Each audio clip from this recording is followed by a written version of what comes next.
انسان کا ہاتھ جتنا سچ بولتا ہے اتنا انسان کی زبان بھی نہیں بولتی، لیکن افسوس تو یہ ہے کہ اس زمین کی سب سے قدیمی زبان جو کسی حرف یا لفظ کی محتاج نہیں، بعض انسان اس کو پڑھنا نہیں جانتے تو بعض اس کے حقائق سے ناواقف ہیں۔ تو آج ہم آپ کو بتائیں گے کہ وہ زبان جو انسانوں سے پہلے سے زمین پہ قائم ہے، جس کے اثرات کبھی پتھروں پہ موجود ہیں تو کبھی درخت کے پتوں پہ، کبھی جانوروں کی کھالوں پہ تو کبھی انسانوں کے ہاتھوں پہ۔ اس زبان کو اسرانی زبان کہا جاتا ہے۔ اس کی خاص بات یہ ہے کہ یہ کسی بھی حرف لفظ کا سہارا نہیں لیتی، بلکہ اپنے مخصوص انداز سے، اپنے نشانات سے اپنی بات واضح کرنا چاہتی ہے۔ تو ویسے ہی نشانات ہاتھ کے مختلف جگہوں پر انسان کی طبیعت، مزاج اور زندگی کے بارے میں راز کو کھولتے ہیں۔ انسان کا انگوٹھا لمبا ہونا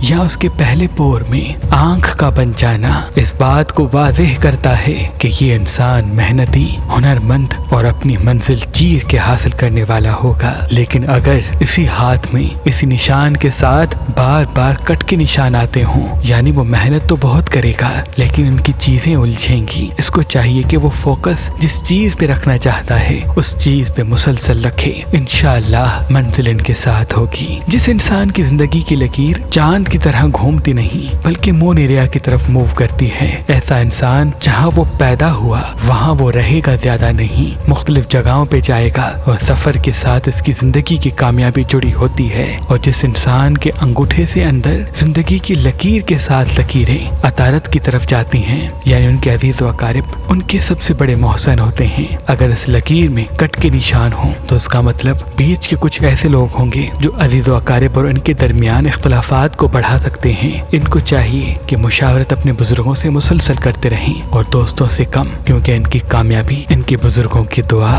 اور ان کے خاندان کے ساتھ سے جڑی ہے۔ ذہل کے نیچے قسمت کی لکیر انسان کی کامیابی کو واضح کرتی ہے۔ جتنی زیادہ گہری یہ لکیر ہوگی اتنا انسان لکی ہوگا، کامیاب ہوگا۔ اگر اس میں کٹ کے نشان آتے ہیں یعنی یہ لکی تو ہوگا لیکن اس کا فوکس مختلف جگہوں پہ الجھے گا، تبھی جس چیز کی طرف قدم بڑھائیں تو اس کو تادیر قائم رکھنے کی کوشش کریں تاکہ ان کی منزل ان کے سامنے آ سکے۔ انسان کا سن ایریا انسان کی شہرت، عزت اور مالی حوالے سے انسان کو اسٹرانگ بناتا ہے اور ایسا مقام دیتا ہے جو تادیر یاد رکھا جائے، لیکن اس میں کٹ کے نشانات اس بات کو واضح کرتے ہیں کہ نظر حسد کے اثرات اس پہ زیادہ ہو سکتے ہیں۔ تبھی یہ کوشش کریں روز صبح 4 کل پڑھیں اور رات کو سونے سے پہلے بھی اسی عمل کو دہرائیں، انشاءاللہ فتح و کامیابی اس کے ساتھ ہوگی، انشاءاللہ فتح و کامیابی اس کے ساتھ ہوگی۔